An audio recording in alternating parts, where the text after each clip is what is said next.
Hello everyone, long time no video. But anyway, the other day, I feel like doing an overview today of these. I got these 2 days ago, Dragon Ball Z Seasons 1, 2, and 3, the Steelbook Blu-rays, which is basically the repackaging of the 30th anniversary.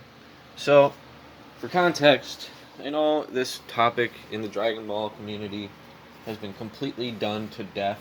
But for those who are watching this video and may be uninitiated, I do have to talk about this because the cropping issue. So, in these two sets were cropped, as in Dragon Ball Z was a show from the 80s and 90s where back then things were shot in 4:3, which is the letterbox, the old school TVs were basically a square. Nowadays, as things are shot as this video in 16:9, where it's widescreen. So for these, they tried to make it widescreen, but how do you do that? It's shot in 4:3.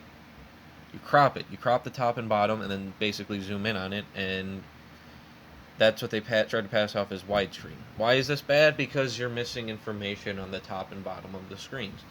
This was not as bad as this in terms of cropping.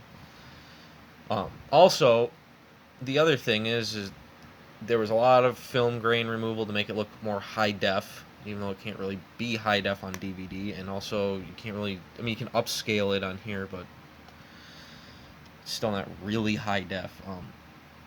The DNR issue, um, the line removal on this. It was this. So both of these sets, this one especially, they're kind of a fucking mess. Now, just because it's a mess, does that mean I don't, obviously I own these, so I still watch them, or I did watch them until we'll get to this, but I did watch these. These are both, in my opinion. I know some people in the community hate these sets, and I understand. I completely understand why. However, me personally, I can watch it. It's bearable to me. It's still Dragon Ball Z. Yeah, it doesn't look the greatest, especially on this one, but I still think it's pretty good. Now, this, I don't have the level sets. Those are basically Blu-rays that were really freaking good. Had the film grain, everything looked really good. However, this seems to be the standard that everybody goes by, the Dragon boxes, which are basically, they're touched up a little bit. It's got, and then the other thing it's got is, the Japanese title cards, next episode previews, stuff like that people love. Again, I understand why people love it. I think it's cool. I really like it too, but it's not a deal breaker for me. The only downside is this does not have the Bruce Faulkner music. Again, to me, that's not a downside. I prefer the Japanese music anyway. So, and then aside from the cropping, like I said, there's like DNR issues. A lot of it looked like watercolor on this one for some reason. This looked bleached.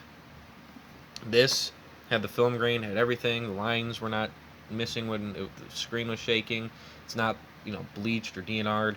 It looks fan-fucking-tastic. This is basically the, what's the word? Basically the peak, I guess, of the standard. This is the standard of what Dragon Ball Z releases should be like. Now, with all that said, how do these fare compared to those? Or any other Dragon Ball Z releases, like the singles back in the day and stuff like that. VHSs even. It's I know a lot of people hate these sets. I think these are, if I had to grade it, C plus. I'll say it right now. Unpopular opinion. I think these ones are good. They're not great. It's basically this, but not cropped. Obviously, this and the level sets are much better than these ones. Much better. But I think because it's uncropped and because it's not nearly as terrible as this, I like it. But then again, that's coming from me, who is someone who can tolerate, the shitty releases, such as this. I lived with just the orange bricks for many years, and that's basically all I had until I got this. That's all I had, so I had to deal with it, and it looks like shit, yes, but at the end of the day, it's tolerable for me. So anyway, I'm gonna show you everything there is about this. So here's the front for season 1, side and back, and then I'll show you the backs that it came with. It came with paper basically glued onto it, kind of. This is whatever, I guess. And here's the discs. I have disc 1 in my PS4 right now, but basically they all have Vegeta on it in different poses. Sorry, I forgot about that. But that's okay. It's easier for me to show the pictures now. That's what the pictures look like. And I will say this about these. Again, standard for packaging. However, this is a close second in terms of the packaging. I love Steelbooks. Steelbooks are freaking cool, I think. And this is, I mean, having the one set dedicated to one character is also a really cool idea. And the color schemes are cool on these two. This one, I mean, not bad, but these two have really cool color schemes. So the packaging is definitely maybe not as good as that, but really good. Definitely would give it a A-. If I had to grade it. I don't know why I'm doing grades today, but so here's the discs, which Super Saiyan is on season 2, which is most people probably know. Season 2 is not where he turns Super Saiyan, but it's close enough. And also Vegeta on one instead of a Goku. Kind of interesting. Here's the front, side, and back. Alright, here's season 3. The discs. Missed opportunity to have it do first form, second form, third form, and then this form. But it is what it is. Okay. There's the picture on that side. And the picture on that side.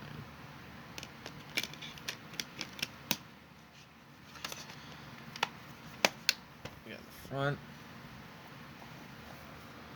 side, and back. I hate that it's the English spelling of Frieza. It's Freeza, not Ieza. That's Frieza. It's Frieza, not Frieza. Now here's the these are kind of stuck together. Here's the backs that came glued on to the sets. Season 1, Season 2, and then Season 3. I don't have... these are just kind of kept away in a drawer. I don't really know what to do with these, to be honest with you. Because I'd rather... This looks, on a collection on a shelf, this looks a lot better, anyway. So yeah, final verdict. Would I recommend these sets? Well, yes and no. Yes, because it's Dragon Ball Z. It's 4x3. It's not this bad.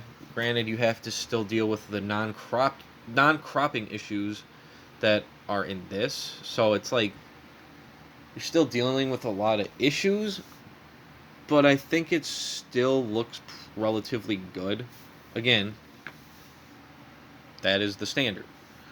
However, so I can recommend it in that way. However, if you already own Dragon Ball Z on, say, the Dragon boxes, if you're one of those lucky ones who got it back in the day when they were still coming out, or if you have a boatload of money, if you're just really rich, and you're able to afford all the Dragon boxes, because they go for a lot of money now, hundreds and hundreds of dollars for each set, and there's 7 of them. So if you have that much money, I would say, yeah, go buy the Dragon boxes. Or if you already have the Dragon boxes from back in the day, I would say skip on these. However, if you do not own Dragon Ball Z on Blu-ray, and if you missed the 30th anniversary, I'll get to that in a second. And if you missed that, and you don't have don't have Dragon Ball Z, I would say, yeah, these are worth it. even if you have, and I know I'm going to contradict myself, even if you have these and you're, or hell, even this, if you're just content, if you have like one of these two sets and you're content with it, I would say skip it. Main reason I'm buying this is because I really wanted it in 4x3, and also these old ones I'm going to give to my brother as a Christmas present, because he cares even less about the cropping than I do. He just doesn't care at all, and he's just happy to get Dragon Ball Z. But so yeah, and then it's important to talk about the 30th anniversary set that came out last year, because this is literally just a repackaging of that set, divided into the 9 seasons like they always do. The discs are the same. I mean, I'm not sure. I'm not sure if these are what the discs looked like in that set, but I've put it in my PS4, and the icon that comes up, it'll say Dragon Ball Z 30th anniversary. So this is literally just a repackaging. I had a feeling they were gonna do that. Honestly, that's part of the reason why I skipped on it. Also, I didn't really want to spend that much money, but yeah. So, in conclusion, if you don't have Dragon Ball Z, or if you want it in 4x3 but don't have it, get these. If you already have the Dragon boxes, or you're content with this, skip on it. So, that's all I gotta say about that, and I will catch you guys on the next one.